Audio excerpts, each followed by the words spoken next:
पहले हम इंस्टा के थ्रू मतलब हमारा कम्युनिकेशन हुआ, फिर उसके बाद हमने लाइव चैट्स, वीडियो कॉल्स करने लगे और बात आगे बढ़ी। शादी की तो अपनी बात है, मुझे तो ये भी नहीं लग रहा था कि मिल भी पाएंगे। 3 बार कैंसिल होने के बाद हमने सोचा एटलीस्ट अब एक बार मिल लेते हैं थर्ड कंट्री में, फिर हम डिसाइड करते हैं कि आगे क्या करना है। मुझे तो लगा होगी ही नहीं बीच में।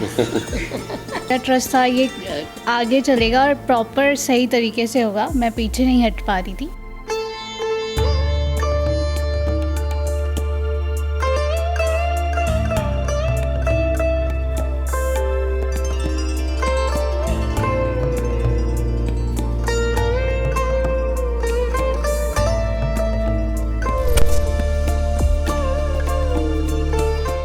मोहब्बत सरहदों की मोहताज नहीं होती। आज ऐसी एक दिलचस्प जोड़ी के साथ आपको मिलवाने वाले हैं जिसमें दुल्हन का ताल्लुक खैरपुर के छोटे से एक इलाके खेड़ी से है और दूल्हा जो है उसका ताल्लुक इंडिया के शहर मुंबई से है। महेंद्र, किस तरह से ये मोहब्बत परवान चढ़ी? पहले हम इंस्टा के थ्रू मतलब हमारा कम्युनिकेशन हुआ, फिर उसके बाद हमने लाइव चैट्स, वीडियो कॉल्स करने लगे और बात आगे बढ़ी। फिर कुछ साल हम बात करते रहे और फिर एंड में हमने डिसाइड किया कि इसे ऑफिशियलाइज़ कर देना चाहिए रिश्ते को। प्रॉब्लम्स हो रहे थे, मिल नहीं पा रहे थे एक दूसरे से। ना मैं पाकिस्तान आ पा रहा था, ना ये इंडिया आ पा रही थी। 2019 में हमारी कम्युनिकेशन स्टार्ट हुई थी। 2020 में लॉकडाउन आ गया, बॉर्डर्स बंद हो गए। 2021 में भी बॉर्डर्स बंद थे, तो हमें समझ नहीं आ रहा था कि कैसे मिलें और कैसे आगे बढ़ाएं बात को। मोहब्बत में पहल किसकी तरफ से, आपकी तरफ से या आपकी तरफ से? ये जवाब आपसे सुनना चाहूँ। इनकी तरफ से था। सिंध की सरहदों में जैसे ही आ गया तो मुझे एक अलग ही स्मेल और अलग ही फीलिंग आने लग गई। वो सिंधी बोलने का तरीका डिफरेंट लगा। सबसे सिंधी इजीली कम्युनिकेट कर सक रहा था, मतलब किसी से भी, मतलब मुझे कोई लैंग्वेज चेंज नहीं करनी पड़ रही थी। बहुत अच्छा लग रहा था। सरहदों पे इतनी सख्ती है, लोगों के दिलों में दोनों तरफ प्यार है। राइट। वहाँ के लोगों में भी बेइंतहा प्यार है जो यहाँ आने के लिए बैठे हैं। यहाँ के लोगों में भी बहुत प्यार है जो वहाँ के लोगों के पास जाने के लिए बैठे हैं। क्या कहेंगे आप? दोनों तरफ प्यार इक्वल है, बट वो सरहद जो बीच में है, वो जो बाउंड्रीज है हम क्रॉस नहीं कर पा रहे हैं, उसमें थोड़ा सा है डिफ़िकल्टीज। लोगों को भाइयों की शादी से बड़े अरमान होते हैं। मुझे तो लगा होगी ही नहीं बीच में। इतनी बार पोस्टपोन हो रही थी और बहुत प्रॉब्लम्स भी आ रहे थे। जैसे पापा ने अभी बोला वीज़ा का, जैसे अभी काजल ने बताया तो ऐसा लग रहा था कि जैसे ये शादी होगी नहीं। शादी की तो अपनी बात है, मुझे तो ये भी नहीं लग रहा था कि मिल भी पाएंगे। एटलीस्ट मैं सोच रहा था कि पहले मिल लें। जैसे 2019 में हमारी कम्युनिकेशन स्टार्ट हुई।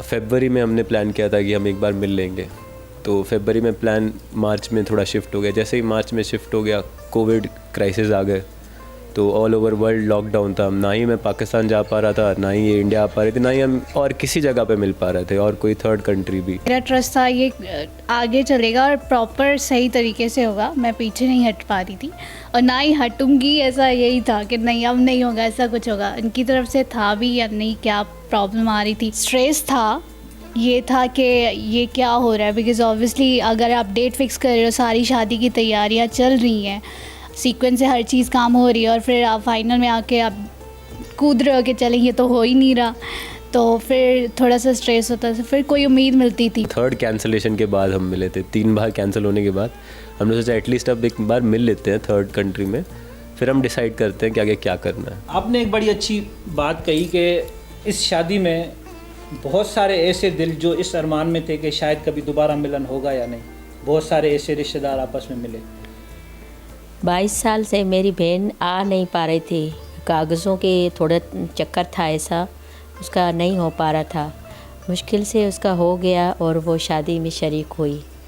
इसकी शादी में वो बोलती है तुम्हारी बहू जो है ना उसके शुभ कदम है, तो मेरी वीज़ा भी देखो लग गई और कागज़ों के काम भी सरल हो गए, इजी हो गया। वेलकम इतना अच्छा हुआ है, तो आगे क्या एक्सपेक्ट कर रही हैं?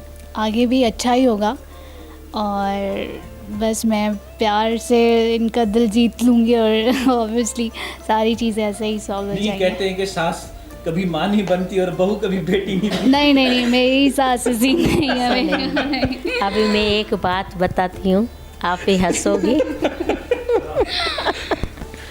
मेरी बेटी बैठी है ना, वो बोलती है महेंद्र ने शादी नहीं की है, शादी एक्चुअली तुमने की है संजोक्ता के साथ।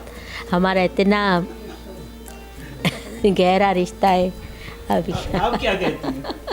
नहीं मम्मा अच्छा, ये बिल्कुल कॉमन है कि सास कभी माँ नहीं बनती और बहू कभी बेटी नहीं बनती, तो इस जुमले को आप कैसे देखेंगे? नहीं, सास माँ बन जाती है और बहू भी बेटी बन जाती है, ऐसा नहीं है, वो सोच है लोगों की। अच्छा काजल, आपने बड़ा एक इंटरेस्टिंग जुमला कहा है, ये जरा हम आपके मुंह से सुनना चाहेंगे। ये आप अपनी वालदा को किस तरह से आपने ये क्या सोच कर क्या देख कर कहा ये?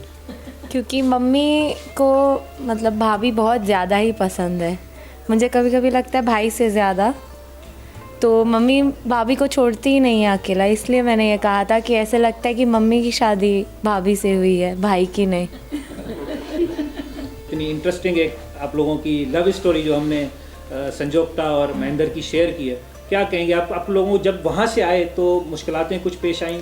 मुश्किलातें तो आई, पहले हमने 3-4 मरतबा ये शादी का प्रोग्राम पोस्टपोन किया वीज़ा की वजह से। यहाँ पे वीज़ा अप्लाई किया तो वीज़ा आया नहीं, तो यहाँ पे आया नहीं। फिर जब यहाँ पे आया तो हमने वहाँ पे अप्लाई किया तो वहाँ पे हमें रिक्वायरमेंट दी कुछ डॉक्यूमेंट की, ये डॉक्यूमेंट चाहिए। तो इस तरह से 3-4 मरतबा हमारा प्रोग्राम, मतलब इसमें पूरा साल चला गया। जिस तरह से इन्होंने दोनों ख़ानदानों की, जिसमें महेंद्र और संजोक्ता के फैमिली की बड़ी इसमें एफ़र्ट्स हैं, उन्होंने कोशिशें की और आज ये दोनों एक साथ हैं और मैसेज कन्वे करवा रहे हैं पूरी दुनिया को कि अगर हुकूमतों की तरफ से और सरहदों की ये जो रुकावटें हैं ये कम हो तो शायद बहुत सारे ऐसे टूटे हुए दिल जुड़ जाएं, क्योंकि दोनों तरफ मोहब्बतें तो बरकरार हैं मगर ये जो सख्तियाँ हैं ये दूर कर देती हैं।